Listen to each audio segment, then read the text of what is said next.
sebanyak 15 organisasi masyarakat dari berbagai profesi melakukan pendaftaran gugatan Undang-Undang Cipta Kerja atau Omnibus Law ke Mahkamah Konstitusi Jakarta Pusat.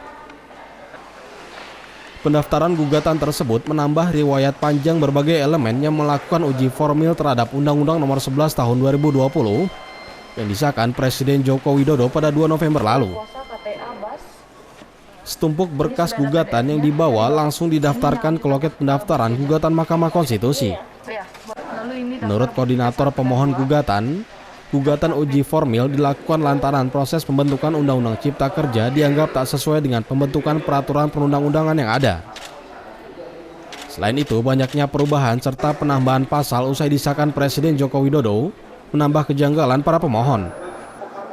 Ini kita melakukan permohonan pengujian formil terhadap Undang-Undang Cipta Kerja yang dilakukan oleh 15 organisasi mewakili organisasi buruh, petani, nelayan, dan masyarakat yang selama ini melakukan advokasi terhadap hak-hak pendidikan.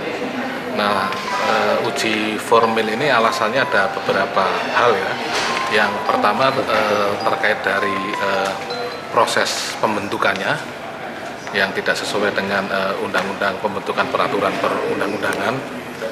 Misalnya yang paling gampang dilihat soal gonta-ganti pasal atau penambahan halaman ya, yang harusnya setelah disahkan tidak ada perubahan, tapi kita lihat kan dari pengesahan sampai ke pengundangan atau pemberian nomor masih ada masalah atas naskah itu yang pertama.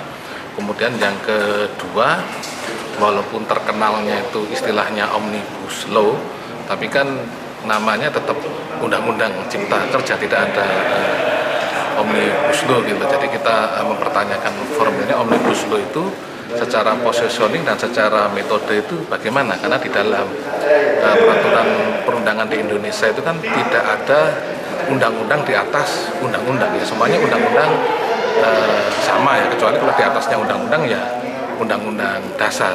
Misalnya kan kalau selama ini untuk merubah sebuah undang-undang kan misalnya judulnya undang-undang, misalnya sebagai contoh ya, Undang-Undang Nomor 1 Tahun 2014 tentang perubahan Undang-Undang Nomor 27 Tahun 2007 tentang pengelolaan wilayah pesisir dan pulau-pulau. Kecil kan metodenya selama ini begitu. Para pemohon berharap agar Mahkamah Konstitusi dapat mengabulkan permohonan gugatan uji formil yang diajukan.